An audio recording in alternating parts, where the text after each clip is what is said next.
Ya, Assalamualaikum warahmatullahi wabarakatuh. Waalaikumsalam warahmatullahi wabarakatuh. Ya, terima kasih Bapak Ibu atas waktunya untuk kita berbagi mengenai diseminasi modul 1.4, yaitu tentang budaya positif.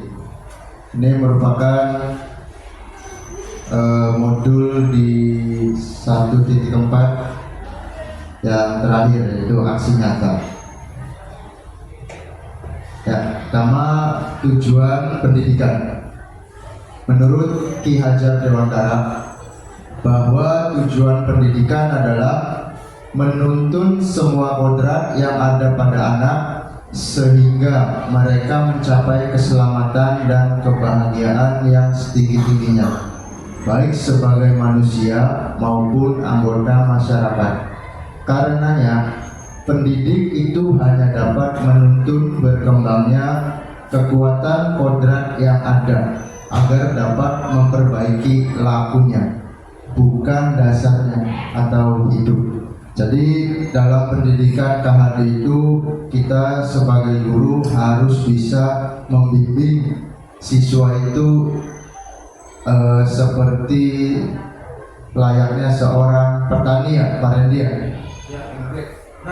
Ya, jadi kita itu tidak bisa mengubah kodrat anak itu, karena setiap anak itu sudah memiliki kodrat alamnya masing-masing.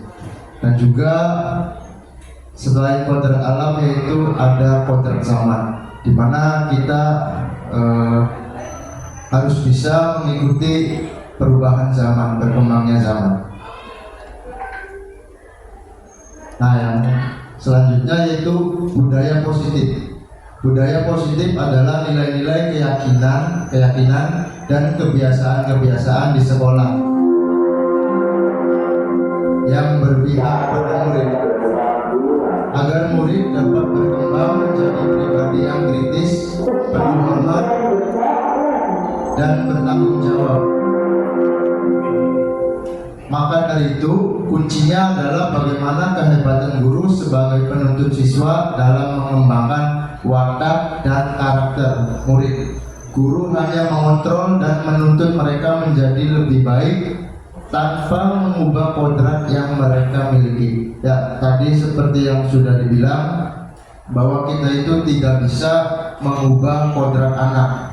Jadi contohnya di SMP Negeri 2 Gegesik, kodrat anak itu kan berbeda-beda dengan wilayah yang lainnya.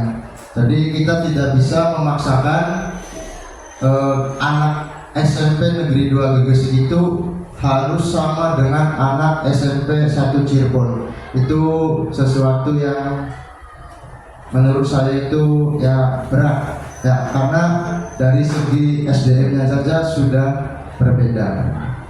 Lanjut, sini ada konsep inti budaya positif, di mana ada 8, yaitu perubahan paradigma pendidikan, motivasi perilaku manusia, disiplin positif, restitusi posisi kontrol guru, nilai-nilai kebajikan, keyakinan kelas, kebutuhan dasar manusia, dan segitiga restitusi.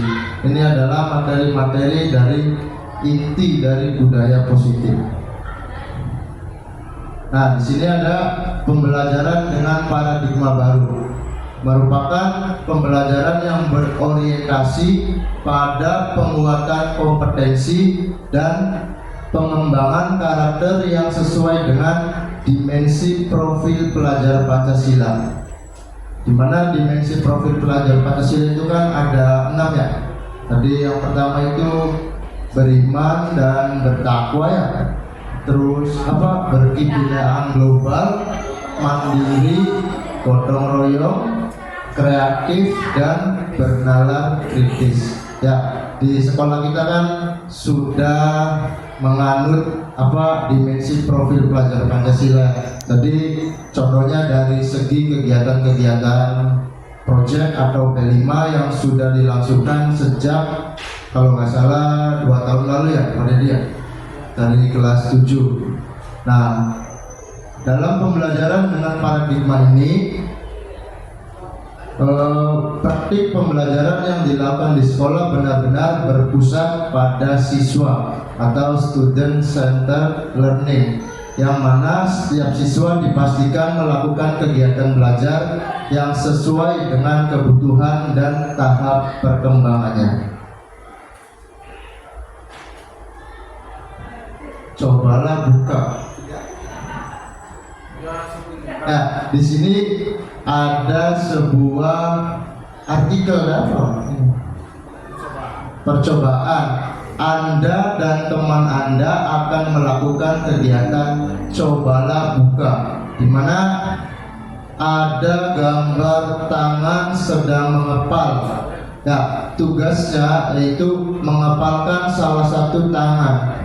Coba tangannya Pak Indro kayaknya.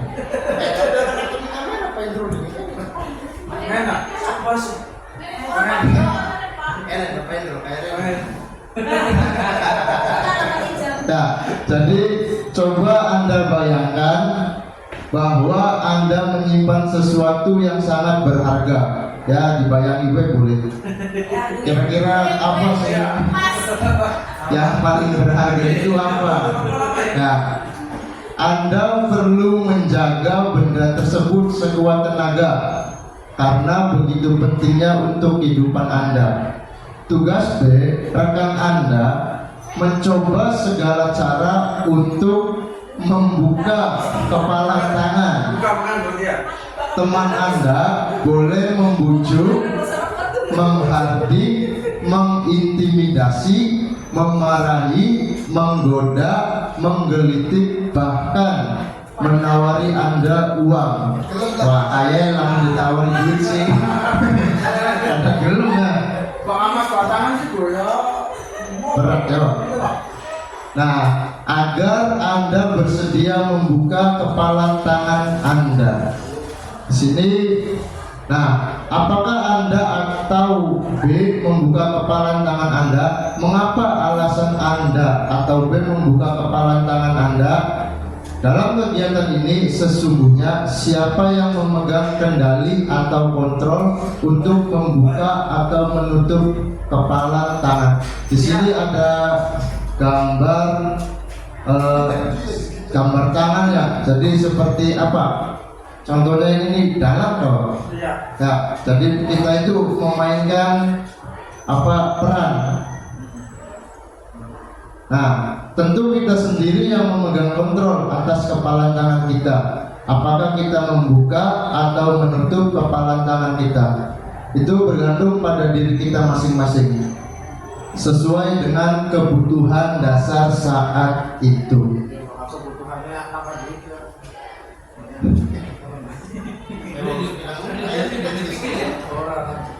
Nah, di sini ada miskonsepsi tentang teori kontrol. Kontrol ya, Pak ya. Jangan salah ya.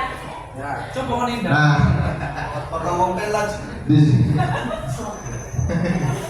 di sini ada 4 teori miskonsepsi, yaitu ilusi guru mengontrol murid, ilusi bahwa kritik dan membuat rasa bersalah mampu menguatkan karakter, dan ilusi bahwa semua penguatan positif efektif dan bermanfaat, serta ilusi bahwa orang dewasa berhak memaksa.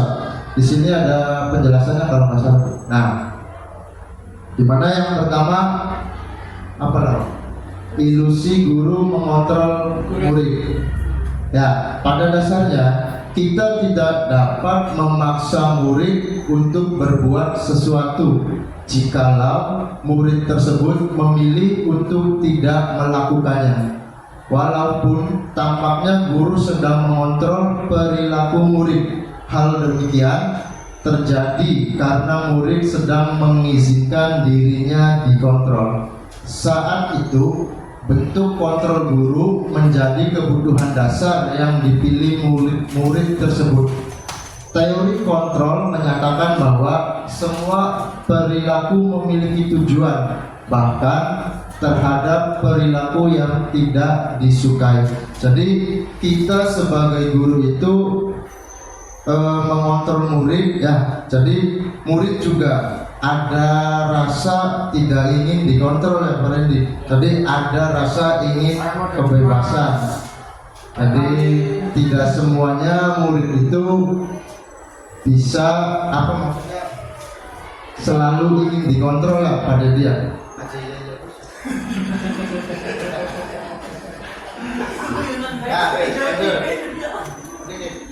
Yang kedua yaitu ilusi bahwa kritik dan membuat rasa bersalah mampu menguatkan karakter.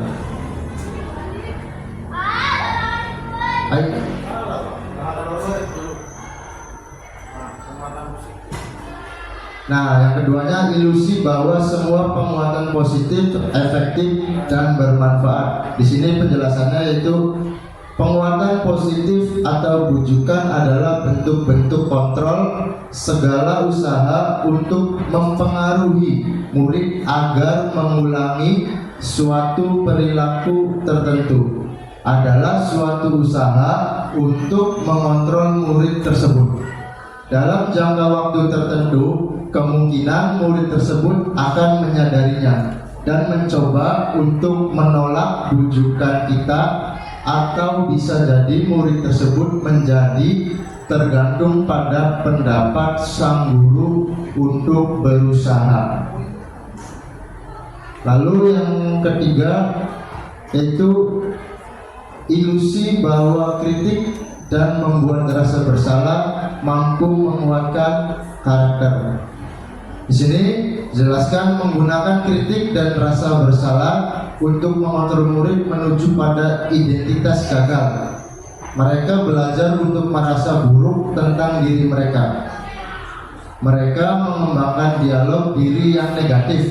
Kadangkala sulit untuk guru untuk mengidentifikasi bahwa mereka sedang melakukan perilaku ini, karena seringkali guru cukup menggunakan suara halus untuk menyampaikan pesan negatif. Jadi suara halus itu apa? Kayak nyindir tuh. Tapi ya lemah lembut tapi jelek ya. Jelek banget. Majas ya Bu. Iya, guru bahasa Indonesia. Lalu yang terakhir di miskonsepsi teori kontrol yaitu ilusi bahwa orang dewasa berhak memaksa. Wah, senangannya Pak Hendro memaksa Pak.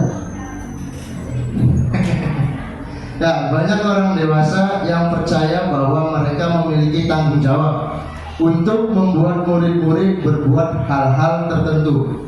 Apapun yang dilakukan dapat diterima selama ada sebuah kemajuan berdasarkan sebuah pengukuran kinerja. Pada saat itu pula orang dewasa akan menyadari bahwa perilaku memaksa tidak akan efektif untuk jangka waktu panjang dan sebuah hubungan permusuhan akan terbentuk.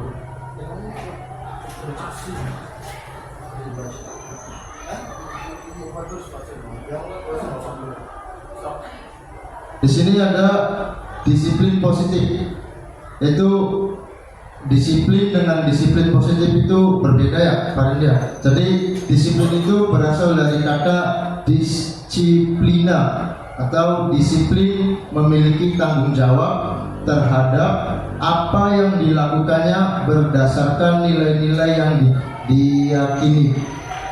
Lalu disiplin positif yaitu merupakan salah satu cara penerapan disiplin yang bertujuan untuk menumbuhkan kesadaran serta memberdayakan peserta didik tanpa imbalan atau reward, ancaman atau hukuman. Nah, kita sebagai pendidik, tujuan kita adalah menciptakan peserta didik yang memiliki disiplin, sehingga mereka berperilaku sesuai pada nilai-nilai kebajikan universal dan memiliki motivasi intrinsik dalam perubahan perilaku ke arah yang lebih baik.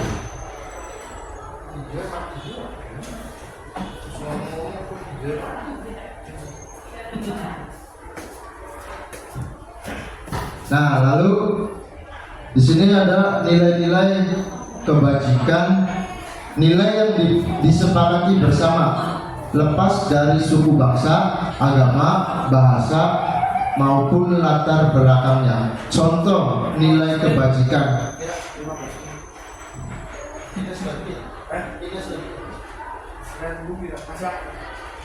Contoh nilai kebajikan institusi atau organisasi yaitu ada 3. Di sini ada profil pelajar Pancasila, Ibu Primary Years Program, keterampilan hidup atau life skill.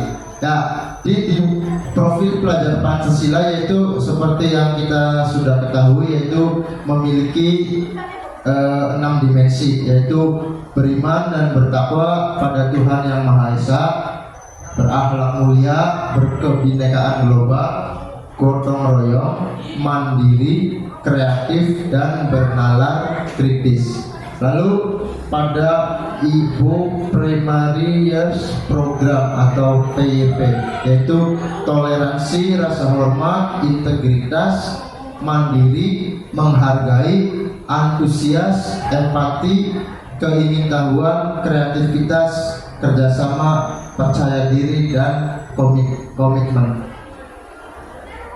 Dan yang terakhir itu di keterampilan hidup atau life skill, itu dapat dipercaya, lurus hati, pendengar yang aktif, tidak merendahkan orang lain, dan memberikan yang terbaik dari diri. Ini adalah nilai-nilai kebajikan.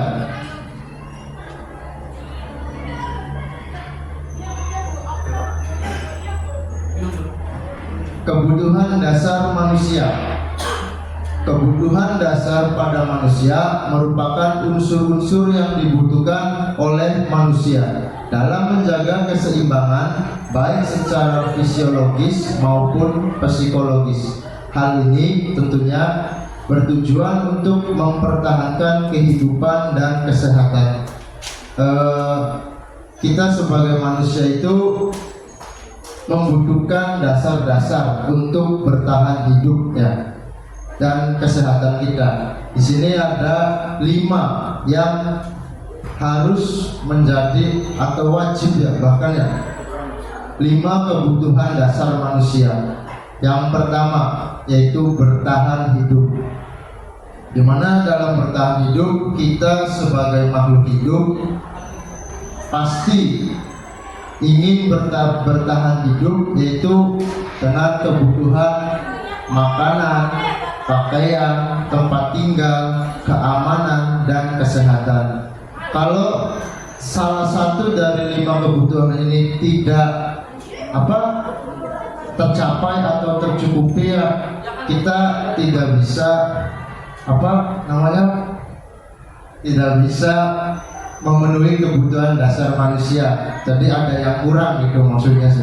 Ya, lalu yang kedua yaitu kasih sayang dan rasa diterima. Nah, di sini itu rasa diterima, dipedulikan, berbagi, kerjasama, menjadi bagian dalam kelompok. Dalam dunia pendidikan yaitu rasa kasih sayang dan rasa diterima itu sangat penting untuk seorang peserta didik. Ya, di mana peserta didik itu ingin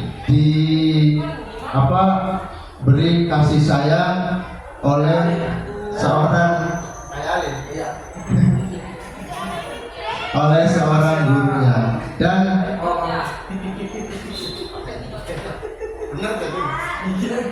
ya, selain kasih sayang juga siswa itu ingin memiliki rasa diterima, jadi diperhatikan. Lalu yang ketiga yaitu penguasaan.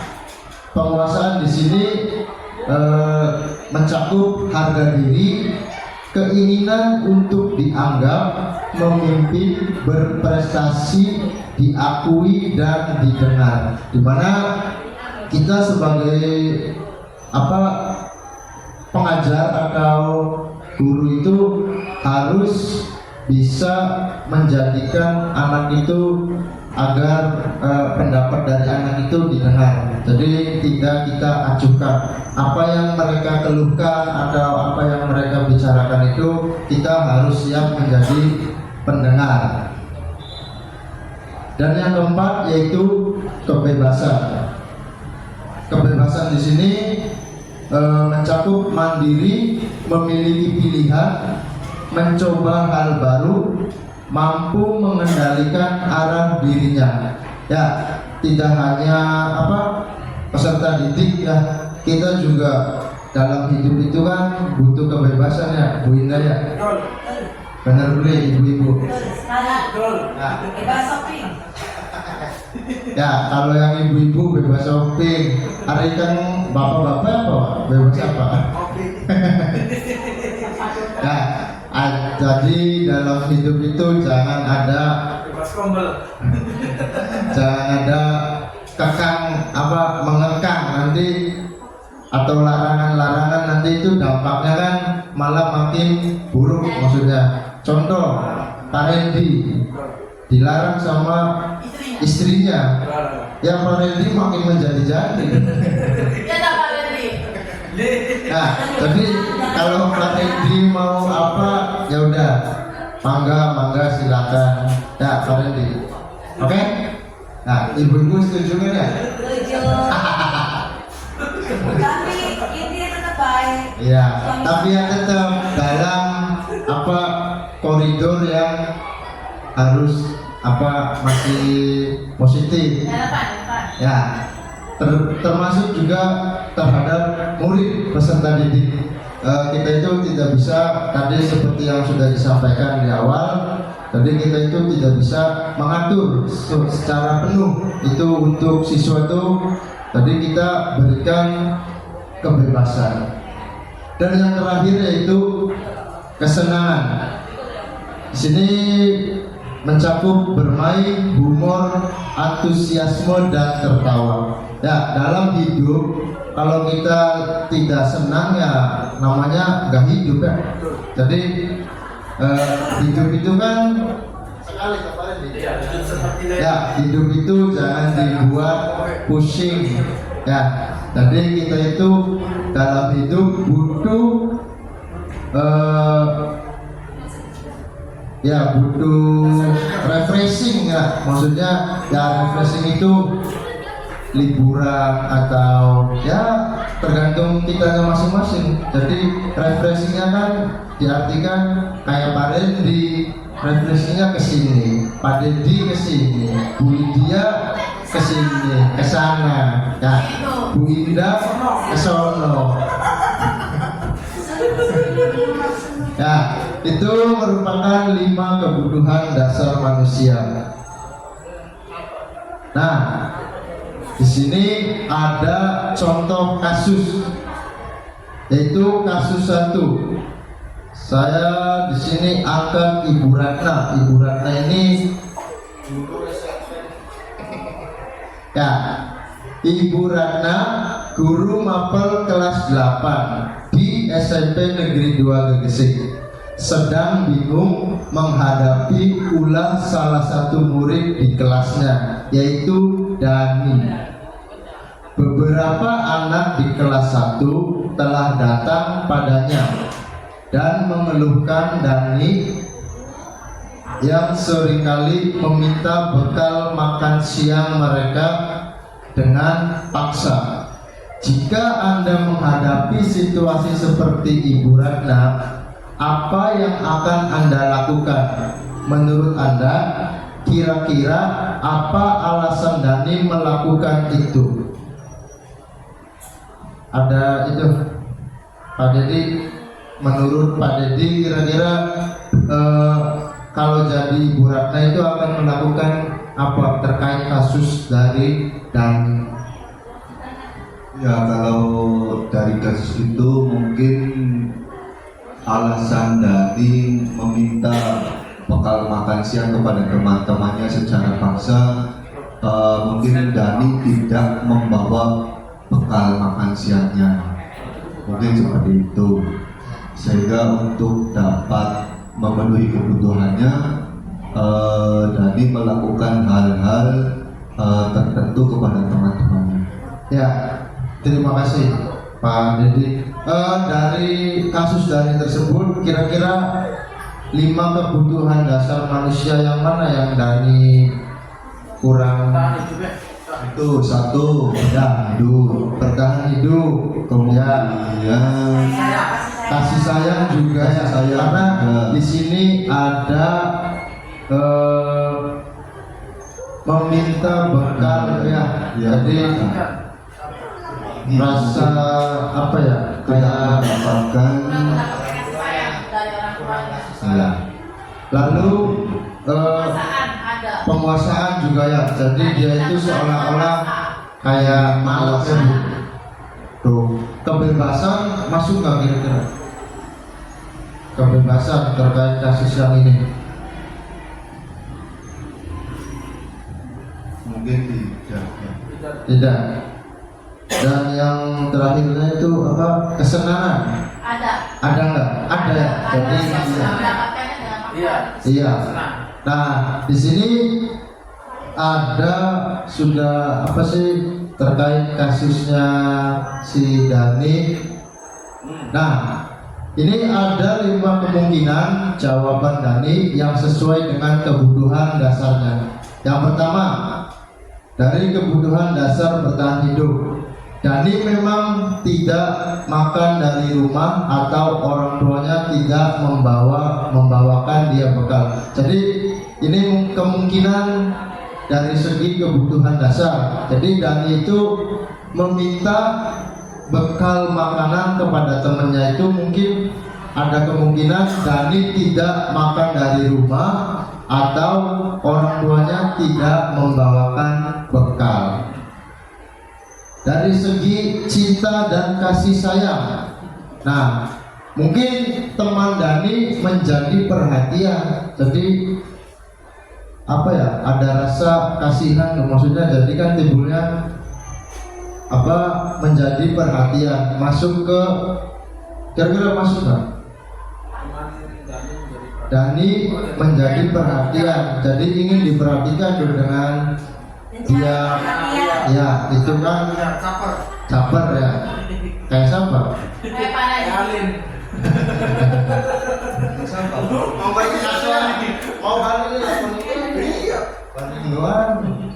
Lalu yang ketiga dari segi penguasaan, di sini dimungkinkan dia merasa hebat karena temannya menjadi takut ketika Dani meminta makanannya. Maksudnya, nah, jadi dari segi penguasaan juga ada, dia merasa apa paling hebat, kuat, berani, sehingga mereka si Dani minta-minta ke temannya secara paksa.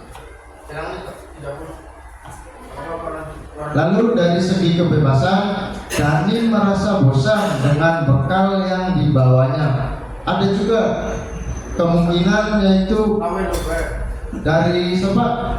Ibunya atau orang tuanya. Ya, misalnya makannya sega goreng, bayawa. Kan bosen, sama ya. Kita juga kalau makan di rumah kan, tuh lawan gimana?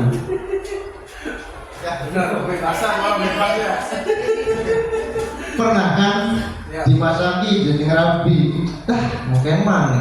Jadinya kita makan di luar, tuh. makan di luar Jangan ngopi ya. Lalu yang terakhir itu dari segi kesenangan. Ini dimungkinkan mungkin Dani hanya iseng. Ya, baik kita lanjut yaitu perbedaan hukuman, konsekuensi dan restitusi. Sini ada hukumannya itu tidak terencana atau tiba-tiba. Murid tidak tahu apa yang akan terjadi atau tidak dilibatkan. Lalu bersifat satu arah. Dan yang terakhir itu berupa hukuman fisik atau psikis. Ya, dimana maksud dari hukuman itu yaitu kita hanya bisa tidak melibatkan siswa dalam menghukum itu. Jadi kita satu arah. Jadi kamu terlambat, kamu dihukum. Lalu konsekuensi berbeda dengan hukuman, yaitu konsekuensi terencana atau telah disepakati sesuai peraturan. Murid tetap dibuat tidak nyaman dan sikap guru selalu memonitor murid. Ya, bedanya yaitu kalau konsekuensi itu sudah ada kesepakatan. Misalkan seperti kasus yang tadi itu siswa yang terlambat, nanti kamu kalau terlambat lagi konsekuensinya apa atau hukumannya apa. Misalkan kalau saya terlambat lagi, saya membersihkan ruang guru misalkan tuh. Dan yang terakhir restitusi, dimana restitusi ini proses menciptakan kondisi bagi murid untuk memperbaiki kesalahan dan proses kolaboratif yang mengajarkan murid untuk mencari solusi sendiri. Dimana restitusi ini yang kalau dalam itu sih ideal ya, ideal. Jadi kita itu atau siswa sendiri yang menentukan hukumannya. Kalau misalkan ada siswa yang terlambat, kita tanyakan kenapa kamu bisa terlambat. Nah, misalkan biar nggak terlambat nanti bagaimana itu.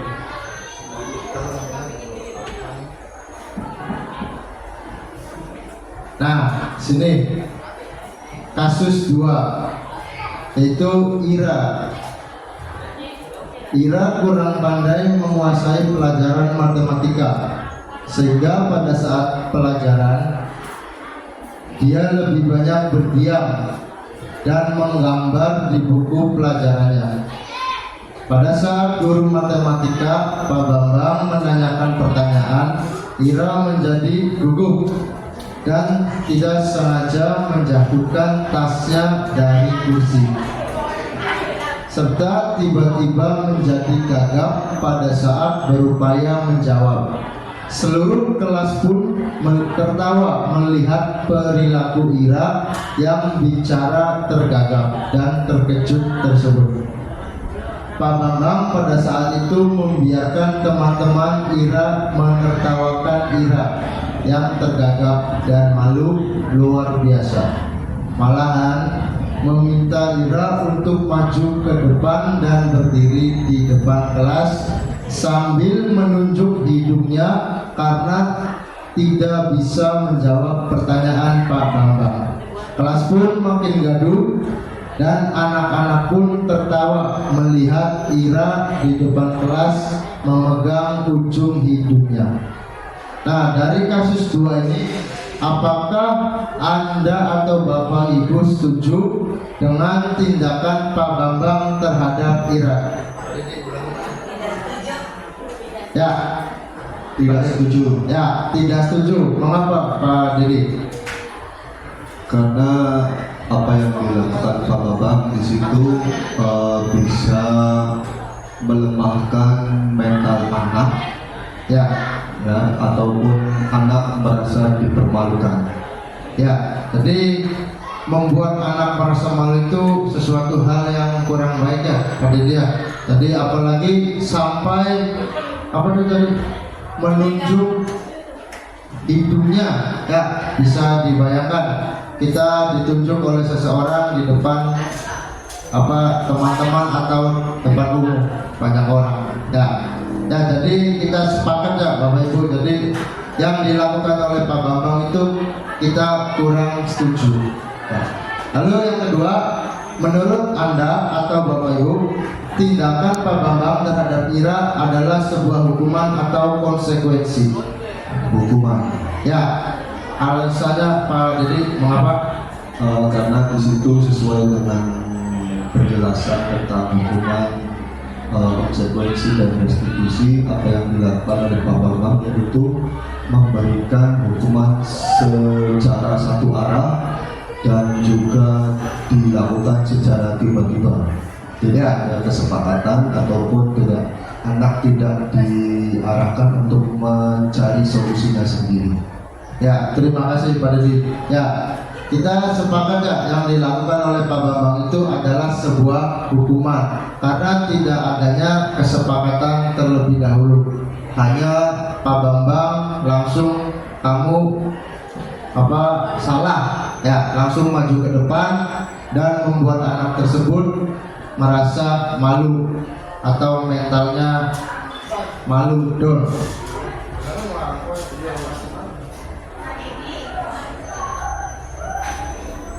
Ya, sini ada perbedaan hukuman dan konsekuensi. Sini ada beberapa tindakan dari guru, yaitu yang pertama mencatat 100 kali dalam buku kalimat. Saya tidak akan terlambat lagi karena terlambat datang ke sekolah. Ini masuk hukuman atau konsekuensi? Hukuman. Baik. Lalu yang kedua, lari mengelilingi lapangan basket 2 kali karena terlambat hadir di sekolah. Ya, hukuman. Nanti kita lihat. Yang ketiga, murid diminta untuk push up ketika tidak mengerjakan PR. Hukuman juga. Ya, yang keempat, menggantikan tugas teman yang telah dicoret-coret. Konsekuensi. Yang kelima, membersihkan tumpahan air di meja tulis karena menyenggolnya pada saat belajar. Konsekuensi. Ya, yang terakhir, lari mengelilingi lapangan basket sebanyak 2 kali karena terlambat 10 menit dalam pembelajaran PJOK. Konsekuensi. Kita lihat. Ya, pinter. Ya, jadi tindakan guru yang pertama yaitu termasuk ke dalam hukuman karena tidak adanya kesepakatan antara guru dengan murid ya. Langsung misalkan saya tidak akan terlambat lagi, kamu disuruh mencatat 100 kali. Lalu yang kedua, lari mengelilingi lapangan basket juga termasuk ke dalam hukuman. Dan yang ketiga juga, murid disuruh push up itu masuk ke dalam hukuman. Nah, ini yang keempat, menggantikan tugas teman yang telah dicoret-coret, masuknya ke konsekuensi. Berarti intinya sih menggantikan ya, jadi ada rasa tanggung jawab ya Bu. Dan yang keempat, yang kelima, membersihkan tumpahan air di meja tulis karena menyenggol pada saat belajar, masuk ke dalam konsekuensi. Dan yang terakhir yaitu lari mengelilingi lapangan basket sebanyak 2 kali karena terlambat 10 menit dalam pembelajaran PJOK. Mungkin antara siswa dan gurunya sudah ada kesepakatan ya, jadi maksudnya konsekuensi. Nah, di sini ada 5 posisi kontrol guru. Yang pertama, penghukum, pembuat merasa bersalah, teman, pemantau, dan manajer. Nah, kita coba saksikan restitusi 5 posisi kontrol guru.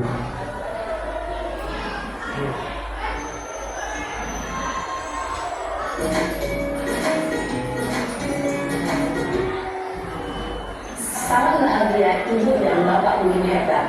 Dalam penerapan disiplin sosial restitusi, salah satu program yang dikembangkan adalah 5 posisi kontrol. 5 posisi kontrol dalam restitusi adalah proses perjalanan seorang pendidik agar dapat mengenali dirinya. Pada video kali ini, kita akan membahas tentang 5 posisi kontrol yang dikembangkan oleh dari dosen dan contoh penerapannya.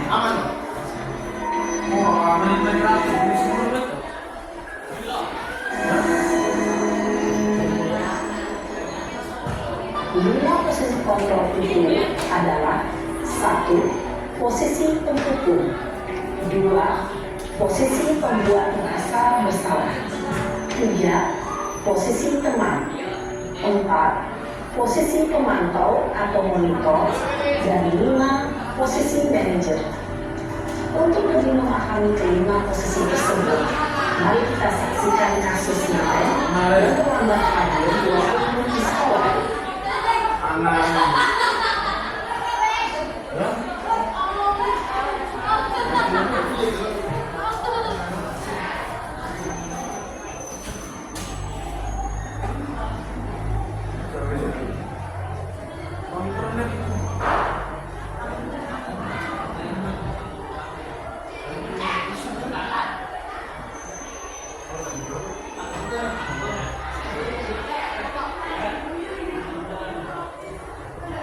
Dan melihat bagaimana kelima posisi kontrol dalam menghadapi masalah tersebut.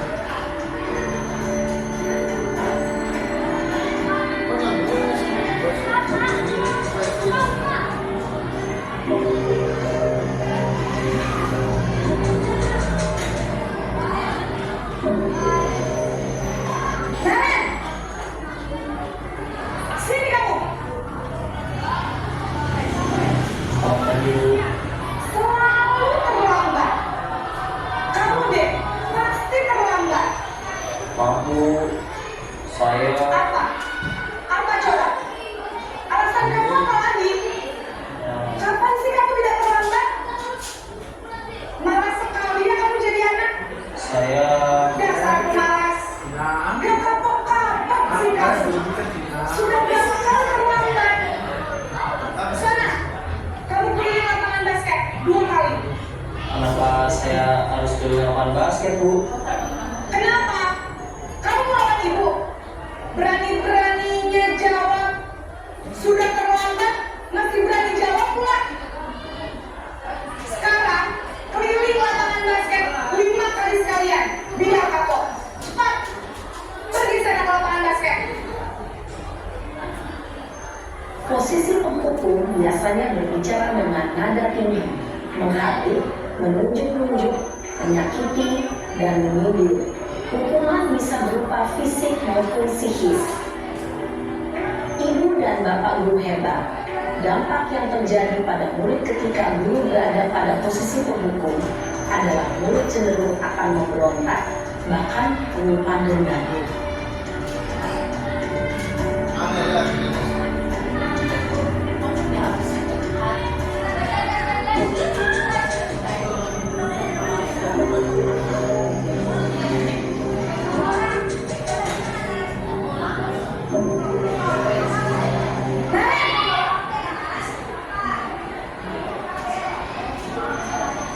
Selamat pagi, Bu. Naren, kamu kenapa terlambat lagi, nak? Ya Tuhan, Naren. Kamu senang ya bikin ini susah ya? Kalau kamu terlambat lagi, nanti ibu yang tegur bapak kepala sekolah, nak. Disangka ibu tidak bisa membina kamu. Duh, gimana ini? Maaf, Bu. Gusti Naren, kamu susah ya kalau ibu tegur bapak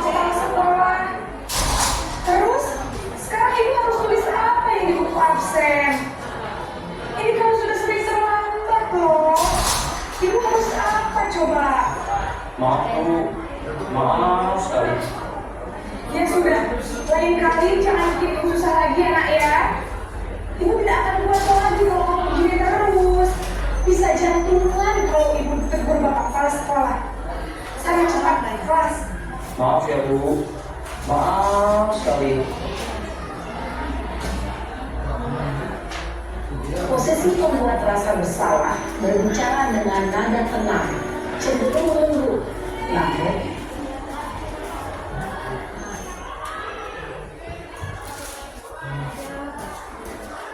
kata-kata yang diutarakan membuat murid merasa menjadi orang yang gagal, memandang buruk dirinya sendiri, merasa tidak berharga, dan tidak sanggup membahagiakan orang lain.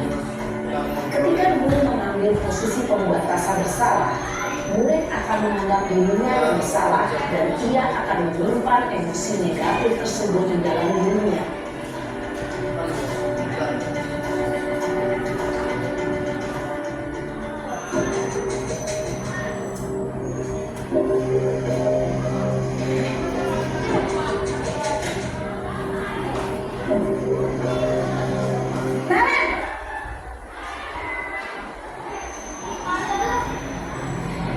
Selamat pagi Bu. Wah, sudah jam berapa ini nak? Terlambat lagi ya sayang. Iya Bu, habis guru saya membangunkan saya Bu.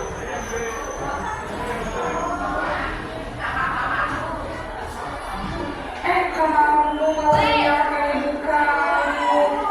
Kamu bukan anak yang larinya paling kencang.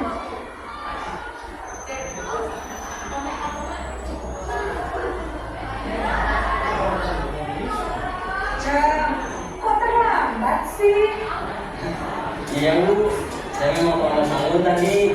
Jadi biarpun saya lari kencang, tetap gak kencang Bu. Ya sudah sana, nanti lain kali larinya lebih kencang lagi ya. Biar gak terlambat lagi. Bikin seneng ibu, demi ibu. Bisa kan? Bisa Bu. Ya sudah sekarang semua ibu beresin urusan absen kamu. Kamu ini ada saja. Dalam posisi teman, guru berbicara dengan nada suara ramah, akrab, cenderung bersenda gurau untuk menjaga suasana tetap santai. Murid akan merasa senang, aman, dan akrab dengan guru. Identitas yang tercipta adalah identitas sukses atau berhasil. Namun, perlu diingat, karena ini masih dorongan eksternal, maka ada faktor ketergantungan dari murid kepada orang tertentu. Di sini, guru absennya, sehingga di lain waktu, murid bisa berperilaku baik, namun hanya kepada orang-orang tertentu saja.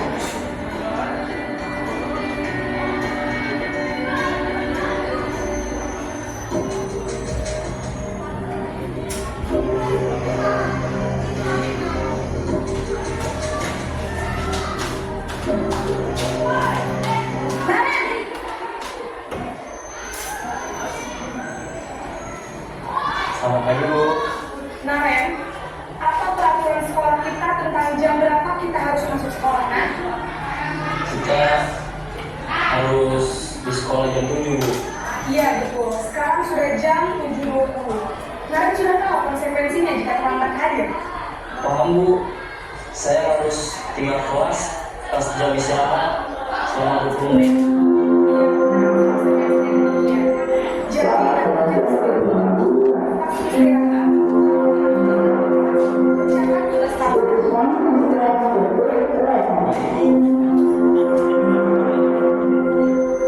Posisi pemantau mengandalkan perhitungan atau data untuk mengontrol murid. Guru mengarahkan murid berdasarkan peraturan dan konsekuensi. Seorang pemantau menunjukkan bahasa tubuh dan ekspresi wajah yang datar dan cenderung formal.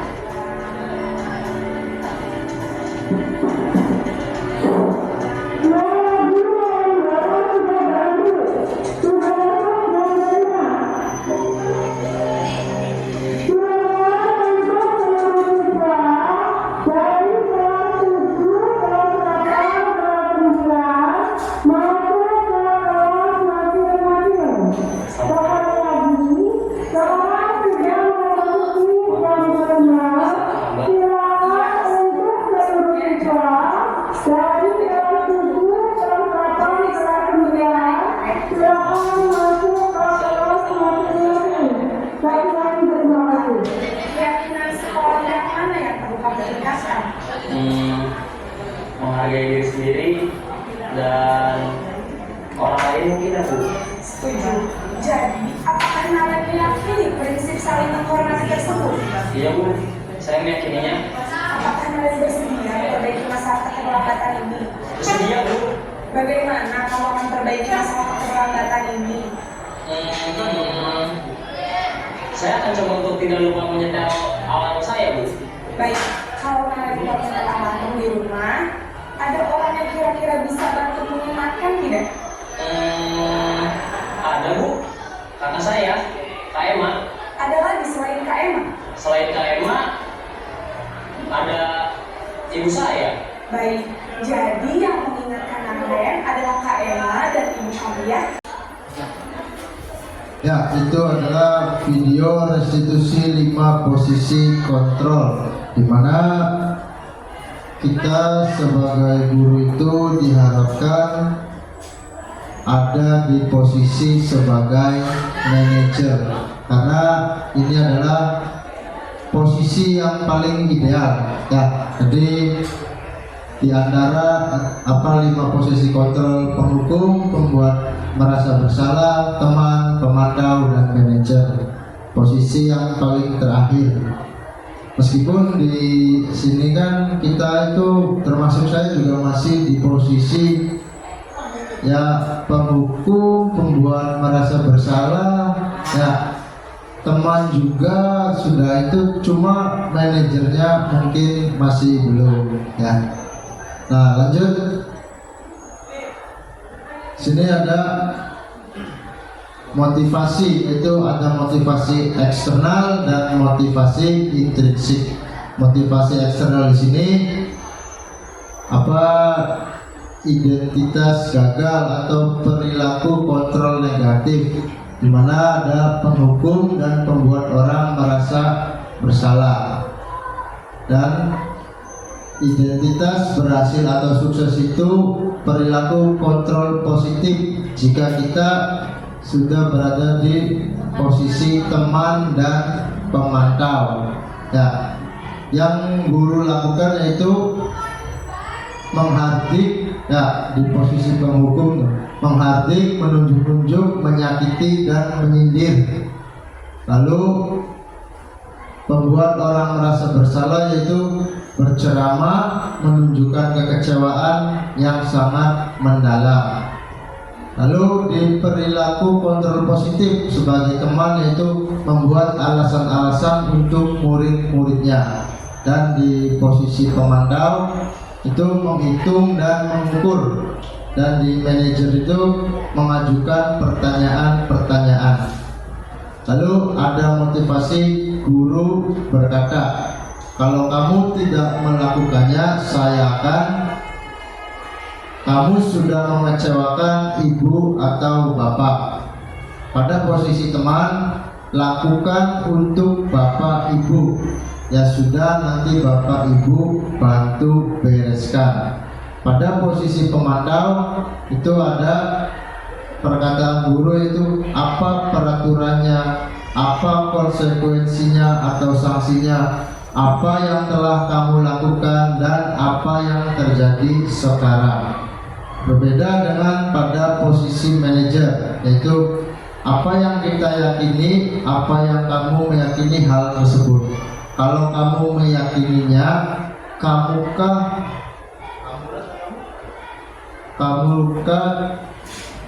maukah kamu memperbaikinya? Kalau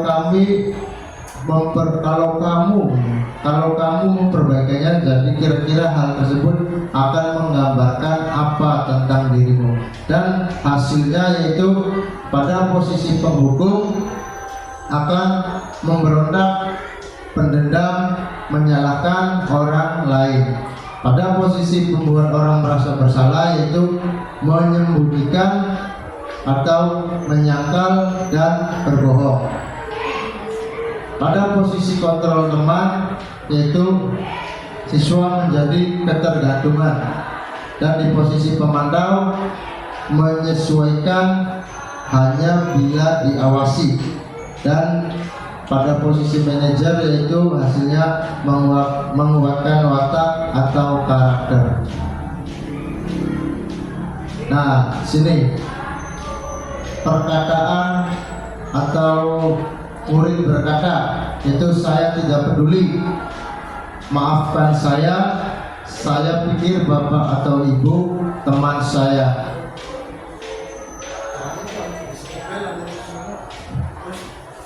Di pemantau saya akan dapat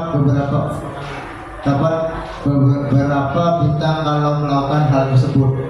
Dan di posisi manajer, bagaimana caranya agar saya bisa memperbaiki keadaan ini, dan saya akan memperbaiki masalah ini dengan apa. Dampak pada murid, yaitu mengulangi kesalahan berulang kali, rendah diri, merasa gagal. Dan pada posisi teman, yaitu tergantung, tidak mandiri, dan tidak bisa memutuskan. 5 menit.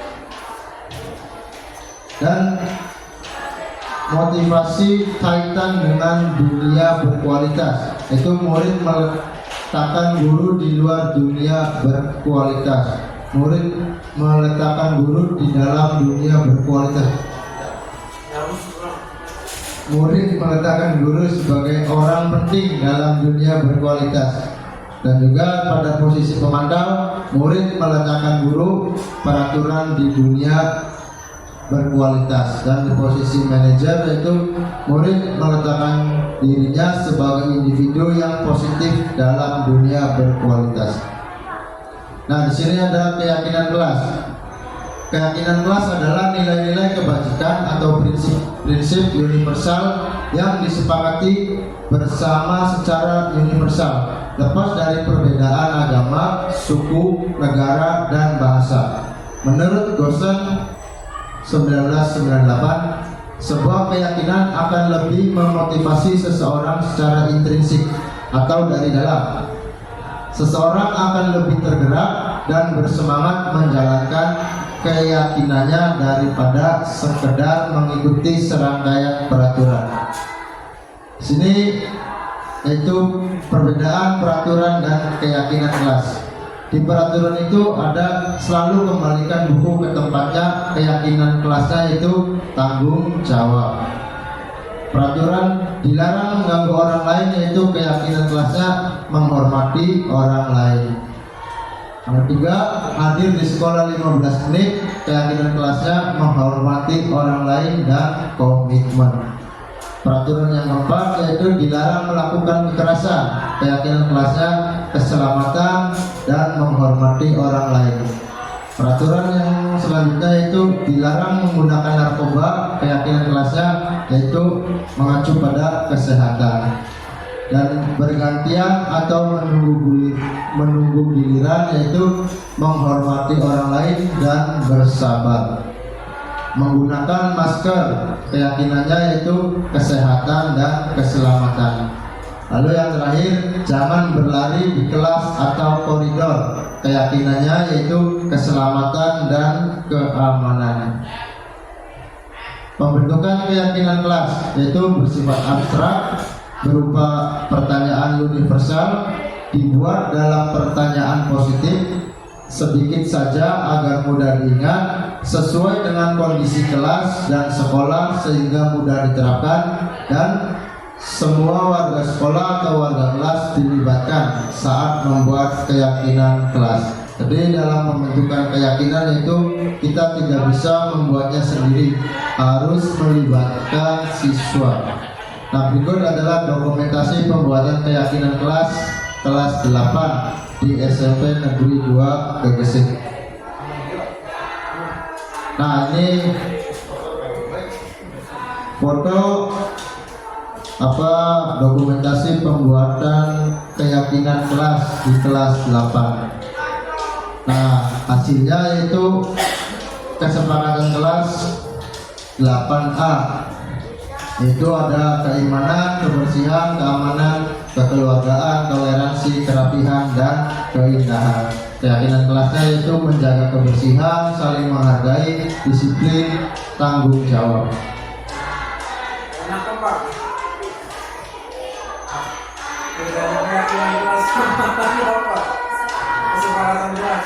Kalau keyakinan kelas itu ini kan apa kayak yang tadi tuh Pak Randy. Nah, kalau kesepakatan itu kan sesuatu yang kita sepakati ya. Kalau keyakinannya itu apa ya, nilainya tuh kayak nilai-nilainya tuh. Jadi kayak contoh yang ini kan dilarang mengganggu orang lain, keyakinannya berarti saling menghormati ya. Iya, itu maksudnya saya.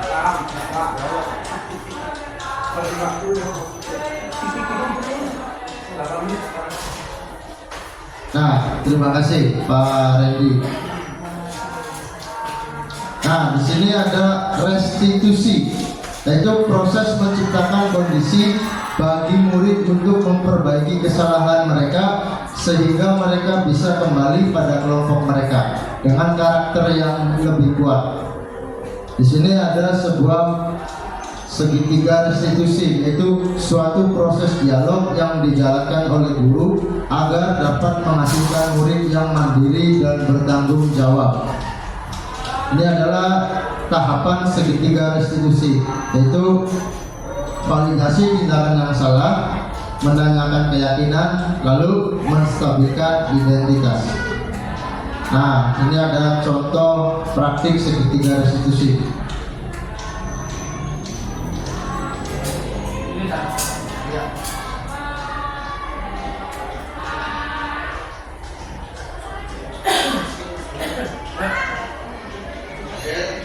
Ya, ini adalah contoh praktik segitiga restitusi yang saya lakukan dengan siswi SMP Negeri 2 Bekasi.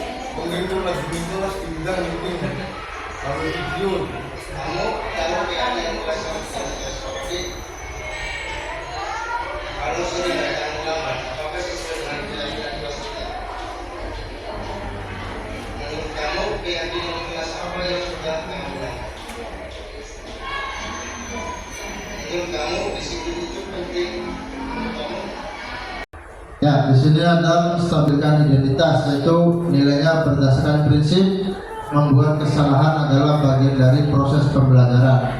Keyakinannya yaitu berbuat salah itu wajar, tidak ada manusia yang sempurna. Bapak Ibu juga pernah melakukan itu dan kamu berhak merasa begitu.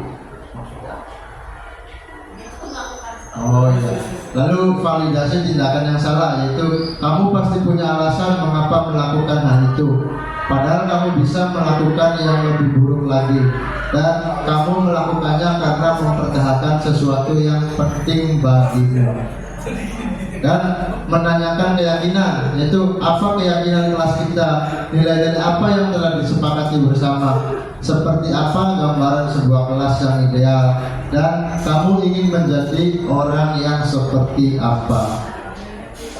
Nah, dalam penerapan program disiplin positif, hendaknya guru memiliki standar kepribadian, profesional dan sosial yang baik, di mana guru mampu merefleksikan dirinya dalam posisi kontrol saat ini. Bagaimana perjalanan dirinya sebagai among atau manajer yang menuntut murid-muridnya menjadi insan yang mandiri, merdeka, dan bertanggung jawab. Ya, terima kasih. Ada pertanyaan? Cukup jelas ya, terima kasih.